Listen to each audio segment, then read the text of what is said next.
However, there's been more recent data in randomized trials showing that the Watchman also can be an alternative for patients that just don't want to be on a blood thinner. They'd rather have the Watchman, and that gives them the option of getting off of a blood thinner in the future. Welcome to Baptist HealthTalk, a podcast on all things healthcare, powered by Baptist Health South Florida, your trusted source for healthcare prevention and wellness. I'm your host, Willard Shepard, and welcome back to a new episode of Baptist Health Talk, where we dig into the real conversations about health topics that impact your life. In today's episode, we'll explore the most common rhythm disorder that many people don't know about, atrial fibrillation, also known as AFib. We'll discuss why so many people don't realize they have it, why it's dangerous, and the ways it can disrupt your daily life. Now, to tackle this conversation, we're joined by Dr. Brian Wilner, an electrophysiologist at Baptist Health Miami Cardiac and Vascular Institute. So glad you're joining us today. First of all, tell us, what is AFib? Yeah, thanks for having me. So atrial fibrillation is the most common heart rhythm that we treat. The way electricity normally works in the heart is you have a beat in the top chamber, beat in the bottom chamber, beat in the top, beat in the bottom. When you have atrial fibrillation, the top chamber isn't getting a nice coordinated contraction, it's fibrillating. Boom, boom, boom, boom, boom. And when that happens, that can cause the bottom chamber of the heart to beat fast, but also irregular. Now, it feels like we're hearing about this more and more. Is it that we have more patients with it, or just we're better educated about it? That's a great question. I think it's a combination of both. So the most common risk factor for atrial fibrillation is age. So as patients are living longer, more patients are going to be diagnosed with atrial fibrillation. But we also have gotten much better with our tools in terms of being able to diagnose atrial fibrillation. So nowadays, when people have smartwatches, iPhones, other consumable devices that people have, that there are devices that allow us to diagnose atrial fibrillation much more accurately and faster. You're telling us about this technology, and many people have the Apple Watches and the Fitbits and all of those kinds of things. Tell me how that works in, so a person that sees this, and we're trying to do a good job to educate our public about it, what should they look for? Yeah, that's a really good question also. So like you said, devices like Fitbits or Apple Watches can identify if your heart rhythm is irregular, and that would trigger an alert on those devices. And, what that should do is prompt the patient to go see a physician to see if, in fact, they have atrial fibrillation. Who's most at risk? So, when we talk about atrial fibrillation, there are known risk factors that increase the risk of AFib. So age, diabetes, hypertension, prior heart attack, prior stroke. These are risk factors that place patients at increased risk of AFib. But there are other risk factors. So patients that have chronic kidney disease, obesity, sleep apnea, heavy alcohol intake. So there are a lot of risk factors that can predispose patients to atrial fibrillation. Is it harmless? Can people live a daily life and a productive life even with certain symptoms? Yes, absolutely. So people can live a completely normal life with atrial fibrillation. The most important reason why physicians are so careful and aggressive in trying to diagnose atrial fibrillation is for several reasons, but most importantly, it can increase the risk of stroke. So if you're someone who has atrial fibrillation and have other risk factors that place you at increased risk of stroke, this is one of the main reasons why it's so important to be evaluated by a physician. Educate us about heart racing, that feeling, I don't feel my heart racing, I must be okay.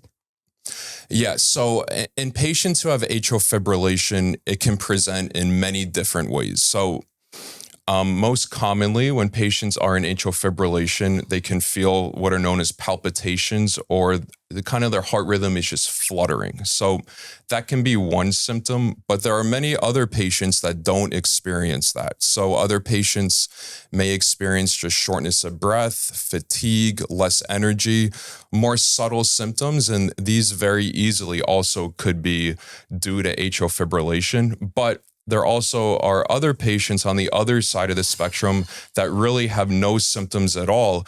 And even those patients, if they're diagnosed with atrial fibrillation and have other risk factors, could be at increased risk of having a stroke. Okay. Put your investigator hat on. You have a person that doesn't have any symptoms. How do you know they have this? That's a great question. So the gold standard in terms of how we diagnose atrial fibrillation is by going to a physician's office, or in the hospital, you have an EKG, and that would diagnose atrial fibrillation. Once that diagnosis is made, that's when you need to meet with your physician to talk about the most important and best treatment options for you. Let's dispel another myth here that AFib, does it require a pacemaker, or you have to have heart surgery? Really good question. So when someone is diagnosed with atrial fibrillation, and when we see patients with AFib, the question is always, okay, what are the different treatment options? And really the way I like to explain it to patients is there's two aspects of AFib management. One is stroke protection. So if you're someone who's a candidate for needing to be on the spectrum of needing stroke protection, that could be in the form of a blood thinner, or there's devices that we can put in called Watchmans, which we can get to later. Mm-hmm. But then the other question is, what about treating the actual AFib? How do we get you out of atrial fibrillation back into normal rhythm? And that's where, the subspecialty of electrophysiology and physicians, electrophysiologists treat patients with AFib and specialize in restoring normal rhythm. That can be done either with medications or with a minimally invasive procedure called an ablation. But again, this is more nuanced on each individual patient on what the best treatment options are. One of the great things about living in South Florida, we can get out, we can go to the beach, we can be very active, participate in a lot of different types of sports. And I was telling you about my competitive athletics, even at an older age. If you have AFib, can you participate in sports like this or be active?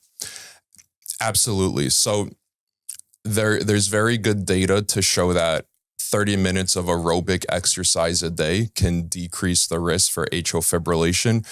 But I tell my patients, any exercise you're willing to do is better than no exercise. So absolutely, if you have atrial fibrillation, that is not a barrier to being able to be physically active. What about this in terms of beyond the medical risk? How does AFib impact someone's daily life and your daily activities? So atrial fibrillation, there's again been very good data to show that patients feel much better if they're not in AFib, back in normal rhythm. When patients are in AFib, again, many patients can feel just a little less energy, a little more fatigue. Sometimes they feel short of breath. These are all symptoms that very easily are due to atrial fibrillation in patients who have AFib. So, most patients now, we are very aggressive in trying to get them out of AFib back into normal rhythm, and patients have much better quality of life. And that's been well established in the literature as well. You talked some about stroke. How does this raise the risk of that, and how do you manage it? So when you have atrial fibrillation, the top chamber of the heart isn't getting a nice coordinated contraction. And when the top chamber isn't coordinating well, that means blood isn't flowing well in the top chamber. When blood doesn't flow well, clots can form. So if a clot formed in the heart and got pumped out of the heart, it could go to the brain and cause a stroke. So that's how patients who have atrial fibrillation can have strokes. Strokes from atrial fibrillation are due to clots forming in the heart. The majority of those clots that form in a very specific area of the heart known as the left atrial appendage. This is a little outpouching of tissue, and because the blood flow isn't good there, that can predispose to stroke. In terms of managing that, placing your patients on blood thinners, Talk about the challenges, the risk of having someone on a blood thinner, especially for a long time period. Absolutely. So in patients who are at increased risk of stroke from atrial fibrillation, we recommend that they be on a blood thinner. Now, blood thinners have gotten much better than they used to be. And what I mean by that is the original blood thinner was known as warfarin or Coumadin, and that was a very tough medicine for patients to take. They'd have to have their blood checked weekly or every 2 weeks to make sure the warfarin was at the right level in the body. But there are newer blood thinners now that don't require that are easier to take and easier to tolerate for patients. But even with that, there are some serious challenges to being on blood thinners. So for one, it thins the blood, which can place patients at increased risk of bleeding episodes, bleeding in the stomach, bleeding in the brain. Number two, there are barriers to taking the medicine. So patients need to be able to take the medicine every day. Sometimes this is a twice-a-day medicine. And, as we know, life can get very busy and you can miss doses of your medicine.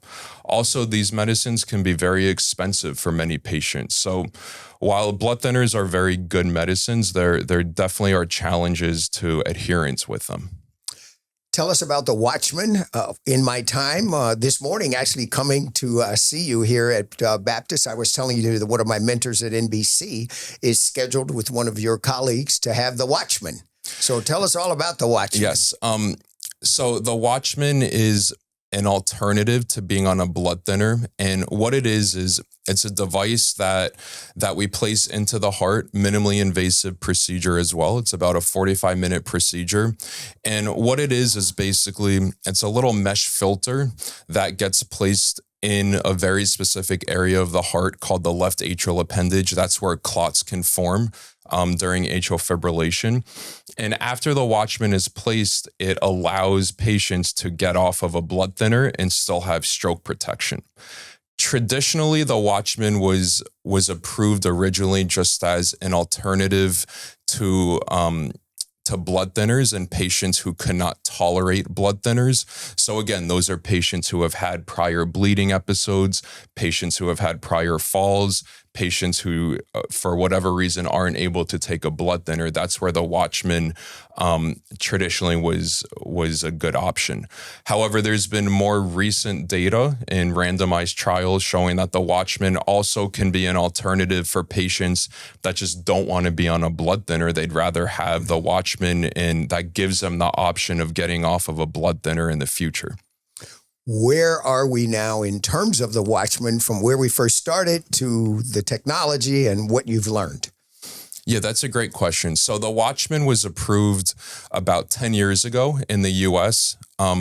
Since then, we've learned a lot. So over 500,000 Watchman devices have been implanted. So it's a very standard of care procedure that's performed now. We're now on the second generation device.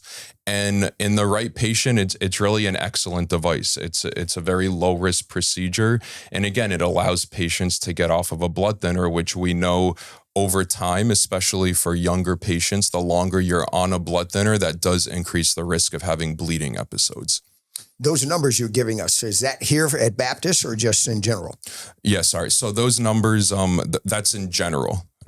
Across the U.S. in terms of the number of devices that have been implanted.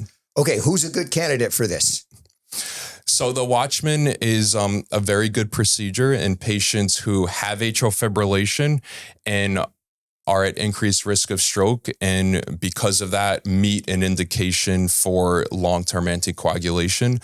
Any patient that meets indication for long-term anticoagulation, I think it's reasonable for them to have a conversation with their physician to see if they're a good Watchman candidate. Okay, I was telling you about my mentor who's about to do this here at Baptist. What happens prior, during, and after?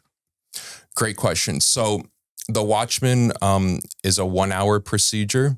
For many patients, it's an outpatient procedure, which means the procedure gets done. They're in recovery for 4 to 6 hours. And if they feel well, sometimes they're able to go home the same day. I tell all my patients the Watchman isn't the type of procedure where you're going to feel any different. It just allows you to get off of a blood thinner and still have stroke protection. Patients are back to living their normal life the next day, usually between 45 to 90 days after the device is placed. They come back for follow-up imaging to make sure the device is in a good position. There's no leaks around the device. So then after that, they would meet with their cardiologist and get off of their blood thinner. Wanted to ask you, is a Watchman for life when you install it? Tell me about that. Great question. So once a Watchman is placed, it is for life. It does not come out. And again, the whole reason for that is the device is in there to prevent clots from forming in a very specific area of the heart. And by the Watchman device being put in, it allows patients to get off of their blood thinners. And you can get back to a normal routine pretty quickly. Absolutely. You're back to a normal routine 2 weeks after the procedure. When I say 2 weeks, that's just because for the first 2 weeks after the procedure, just no major physical activity, just to let the groin heal from the procedure. After this is over, when your patients come back in and they don't take the blood thinners and that, what kind of feedback do they give you about having it versus their lives before they had it? Oh, the patients are so much happier. So again, when a Watchman is placed, that allows you to get off of a blood thinner. Many patients have a lot of concerns about being on blood thinners long term. We know there's increased risk of bleeding. Patients can get bruising. When patients are on blood thinners, a lot of times we don't want them taking other pain medicines like Advil or Motrin. So just having all those options back, it's tremendous for the patients.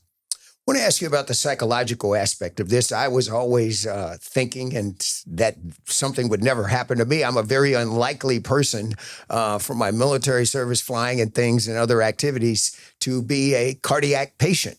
But I have a plumbing cardiac issue, not an electrical issue, and I'm extremely confident in plumbing that it's not going to change. Nothing's going to happen. Talk to me about the psychological aspects of what you have to deal with your patients when you're dealing with this particular AFib, which could happen at any moment.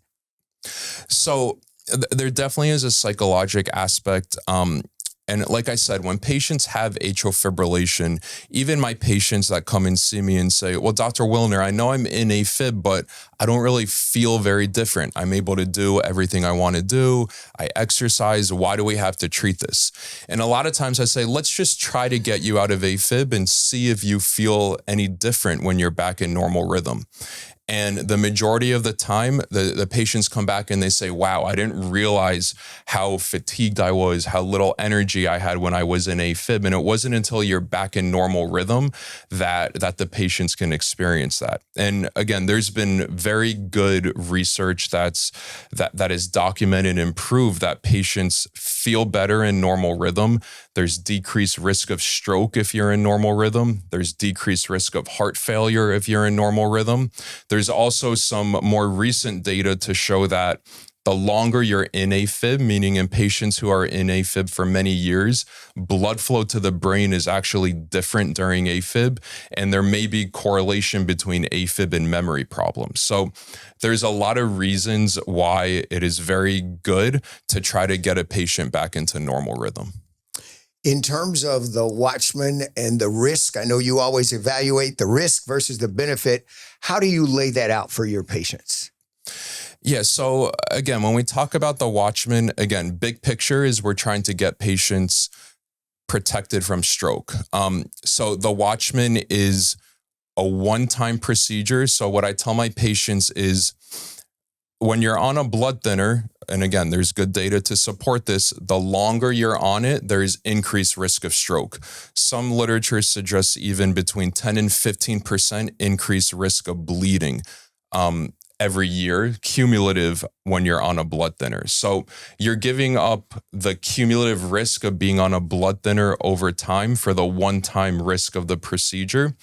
The Watchman is, when performed at an experienced center and an experienced operator who does many procedures with the Watchman device, it's a safe procedure. It's a one-time risk.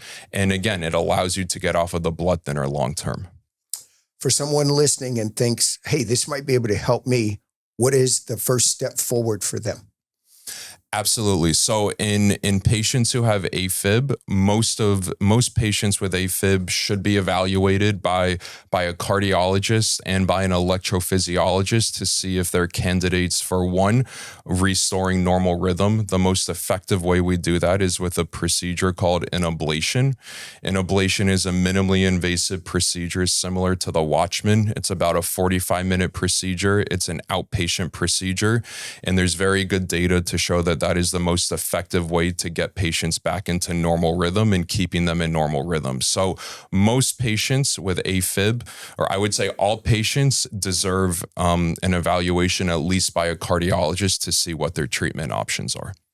Well, doctor, I think we'll join hands together and say, eat right, exercise, make sure that you make your cardiologist part of what your annual checkup is, and then move forward to see a specialist such as yourself if necessary.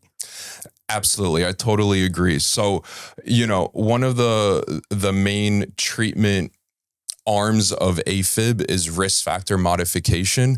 So again, when we talk about the risk factors for AFib, it's the same risk factors for just heart healthy health in general. So like you said, exercise, eat right, decreasing alcohol, no smoking. These are all risk factor modification that will help for AFib, but also just for healthy living in general. We really appreciate your time and your specialty in this area of helping our cardiac patients here at Baptist. Thank you very much. Thank you so much. All right, great conversation. Thanks for sharing this insight with our audience. And remember, viewers, be sure to hit that subscribe button on our channel here to keep up with the very latest health and wellness information and tips from our experts. Thanks for being with us.